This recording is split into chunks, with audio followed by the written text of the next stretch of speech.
Shalom, tetap semangat dan salam sehat untuk kita semua. Hari ini Mr. Hari akan mengajar pada hari ini. Alangkah baiknya kita akan memulai materi kita pada hari ini dengan berdoa. Mari kita satu di dalam doa. Terima kasih Tuhan untuk pagi hari ini, kami bersyukur dan berterima kasih. Biarlah Tuhan menyertai kami dari awal, pertengahan hingga akhir. Apapun yang kami pelajari pada hari ini, biarlah kami dapat melaksanakan atau merenungkannya semua dengan baik. Terima kasih Bapa. Di dalam nama Tuhan Yesus kami berdoa dan mengucap syukur. Haleluya Tuhan. Amin. Hari ini kita akan masuk di kisi-kisi semester 1 Pendidikan Pancasila dan Kewarganegaraan di kelas 8. Tapi sebelumnya Mr. Hari akan memberikan selamat untuk kalian di mana kalian telah berhasil menjadi siswa kelas 8. Keberhasilan naik kelas kalian ini patut kiranya disyukuri ya. Jadi bukti rasa syukur kita itu bukan dengan cara yang berpesta pora, hura-hura, tetapi tetap kalian melaksanakan tugas tanggung jawab kalian sebagai pelajar atau sebagai siswa. Nah, bukti dengan belajar yang lebih baik lagi. Ketika kalian menghadapi kelas 7 yang dengan materi, dengan kehidupan kalian, dan kalian bertambahnya usia, jadi itu juga sekaligus bertambahnya tanggung jawab kalian, dan kalian tetap taat menjalankan perintah Tuhan Yang Maha Esa melalui belajar pendidikan Pancasila dan kewarganegaraan ini. Nah, di dalam kisi-kisi semester 1 kelas 8 ini kita akan belajar ada 3 bab. Yang pertama, materi semester 1 tahun 2021 sampai 2022. Jadi ada 3 bab, yaitu bab yang pertama, memahami kedudukan dan fungsi Pancasila. Itu ada 3 poin. Yang pertama, arti kedudukan dan fungsi Pancasila. Yang kedua, makna Pancasila sebagai dasar negara dan pandangan hidup. Yang ketiga di poin C, yaitu menyadari pentingnya kedudukan dan fungsi Pancasila dalam kehidupan bernegara. Bab yang kedua yaitu menumbuhkan kesadaran terhadap Undang-Undang Negara Republik Indonesia tahun 1945. Di situ ada 4 poin. Poin ke A yaitu kedudukan dan makna pembukaan Undang-Undang Dasar Negara Republik Indonesia tahun 1945. Di poin ke B yaitu kedudukan dan fungsi Undang-Undang Dasar Negara Republik Indonesia tahun 1945. Dan poin yang ke C yaitu peraturan perundang-undangan dalam sistem hukum nasional. Dan poin yang ke D yaitu melaksanakan dan mempertahankan Undang-Undang Dasar Negara Republik Indonesia tahun 1945. Nah, kalian dapat menulisnya atau mencatatnya di buku catatan kalian, di mana kita nanti akan belajar 3 bab selama 1 semester. Selanjutnya di bab ketiga kita akan belajar memaknai peraturan perundang-undangan. Jadi ada 3 poin. Poin ke A yaitu makna tata urutan peraturan perundang-undangan di Indonesia. Yang ke poin ke B yaitu proses penyusunan peraturan perundang-undangan. Di poin yang ke C yaitu menampilkan sikap sesuai dengan peraturan perundang-undangan. Jadi nanti kita selama 1 semester ini kita akan belajar ke 3 bab ini. Yang perlu kalian perhatikan bahwa memahami kedudukan dan fungsi Pancasila. Yang kedua, di bab yang kedua menumbuhkan kesadaran terhadap Undang-Undang Negara Republik Indonesia tahun 1945. Dan yang ketiga tentang memaknai peraturan perundang-undangan.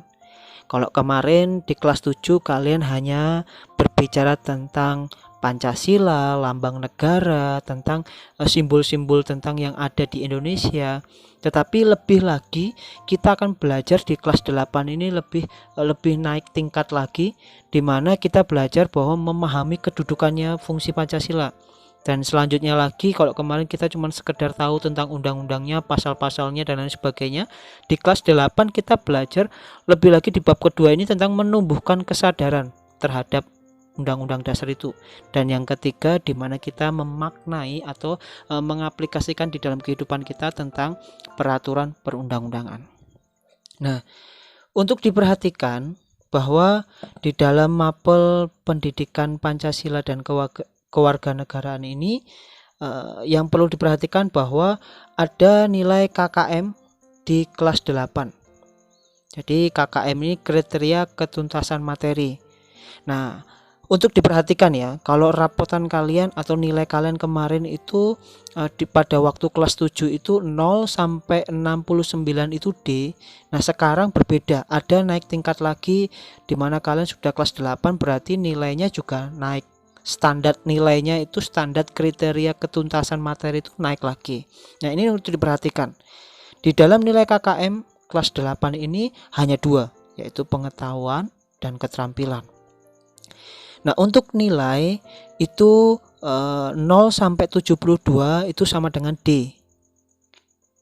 Untuk 73 sampai 80 itu C, 81 sampai 90 itu B, dan 91 sampai 100 itu A. Nah, nilai keterampilan juga sama. Jadi yang membedakan antara nilai kriteria ketuntasan materi di kelas 7 dan kelas 8 itu berbeda dengan saat ini. Jadi ini yang perlu diperhatikan, bahwa nilainya ada 81 sampai 90 itu baru B. Kalau dulu nilai 80 saja itu B, tapi sekarang sudah 81 sampai 90 itu B. Jadi targetnya nilai KKM ini naik ya. Jadi sesuai dengan tingkat kalian di kelas 8. Nanti kelas 9 juga seperti itu. Tetapi untuk diperhatikan bahwa di dalam nilai pengetahuan ini Mr. Hari mengambil di nilai ulangan harian atau UH. Nanti ada ulangan kalau di tahun ini. Jadi ada nilai tugas atau PR, dan ada nilai PTS atau penilaian tengah semester atau penilaian akhir semester yang kita sebut atau singkat dengan PAS.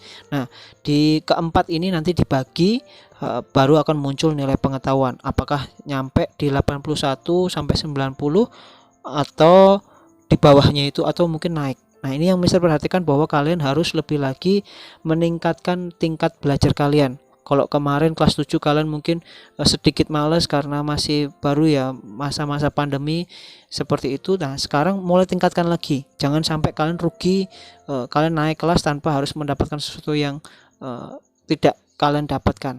Nah, itu sebabnya tadi Mister sudah singgung di awal bahwa keberhasilan kalian naik kelas itu perlu kalian syukuri, dan kalian perlu benar-benar membuktikan yang terbaik dan menjalankan perintah untuk membanggakan kedua orang tua kalian, untuk membanggakan bangsa dan negara, dan terlebih khususnya kalian sendiri yang untung. Untuk nilai keterampilan di mana ada 4, yaitu praktek, produk, proyek, dan portofolio. Nah, untuk nilai praktek nanti di dalam tugas kelas 8 ini dari bab 1 sampai bab 3 nanti Mr. Hari akan memberikan tugas praktek.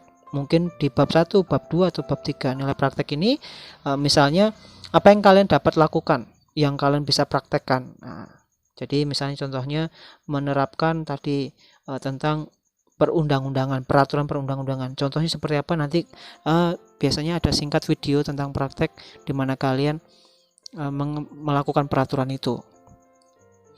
Yang kedua itu produk, misalnya membuat hasil karya, misalnya dalam bentuk seni maupun teknologi.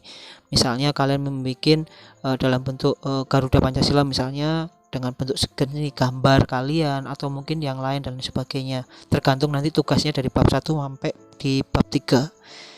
Untuk proyek ini biasanya Mister pakai jangka periode tertentu ya. Jadi misalnya semester 1 Mister sudah tentukan, ini biasanya penilaian Mister secara pribadi. Kalian aktif tidaknya, apakah dari semester 1 ini, dari pelajaran pertama sampai pelajaran terakhir, apakah kalian memiliki sebuah nilai keterampilan yang bagus atau tidak, atau justru menurun dan sebagainya. Nah, untuk yang keempat ini portofolio, biasanya Mister Hari kasih nilai tugas kayak model deskripsi atau catatan. Misalnya Mister kasih tugas dari catatan kalian, dari lengkap-lengkap ataupun deskripsi atau dalam bentuk tulisan yang kalian buat nanti tentang negara, tentang undang-undang ataupun tentang fungsi Pancasila sesuai dengan bab yang kita bahas di semester 1 ini. Nah, itu saja yang Mister sampaikan di dalam nilai KKM kelas 8. Untuk diperhatikan bahwa nilai PPKN harus nilai B atau A. Jangan sampai nilai D atau C. Akan yang rugi diri kalian sendiri. nanti SMA atau mungkin nanti kalian kuliah atau mungkin di dalam kehidupan kalian mapel atau pelajaran PPKN ini juga termasuk mapel wajib seperti matematika, bahasa Inggris, bahasa Indonesia dan sebagainya. Jadi untuk diperhatikan bahwa nilai B dan A ini harus kalian raih itu dengan baik. Kalau ada apa-apa langsung aja tanya ke Mister, jangan sungkan-sungkan. Nah, kita lanjut di pembahasan pendahuluan bab 1. Nah, di dalam pembahasan pendahuluan bab 1 bahwa di dalam bab 1 ini memahami kedudukan dan fungsi Pancasila, kita diajak untuk hidup berpancasila. Jadi sesuai dengan slogannya di bab 1, kalau kalian menyimaknya di buku paket kalian di halaman 1, kalau yang sudah ada, bagaimana kita diajak sesuai dengan slogannya, ayo hidup berpancasila. Nah, di dalam hidup berpancasila ini salah satu contoh kalian bisa melihat gambar yang Mister sampaikan di PowerPoint itu, bagaimana seseorang itu sibuk dengan kegiatannya, bahkan dia melakukan sebuah pekerjaan yang keras. Jadi ini sebuah gambaran saja ya, bahwa gambar ilustrasi seperti ini bagaimana dia bisa mengatur di mana dia belajar, dia mengatur, dia menggunakan waktunya, dia mengatur, dia mengerjakan tugas kalau ada di situ di atasnya di centang-centang itu. Nah, dia juga menggunakan handphonenya. Jadi dengan berbagai kesibukannya, pekerjaannya yang begitu bekerja kerasnya, tetapi dia bisa membagi tugasnya, dia bisa membagi waktu, dia bisa menggunakan handphonenya dengan bermain game, dia juga bisa menikmati kopi, maksudnya dengan santainya, dia juga bisa menikmati mana waktu siang, mana waktu malam, dia baru bisa menyesuaikan, bahkan dia masih memiliki ide-ide, bahkan masih bisa mengerjakan tugas-tugas yang lain.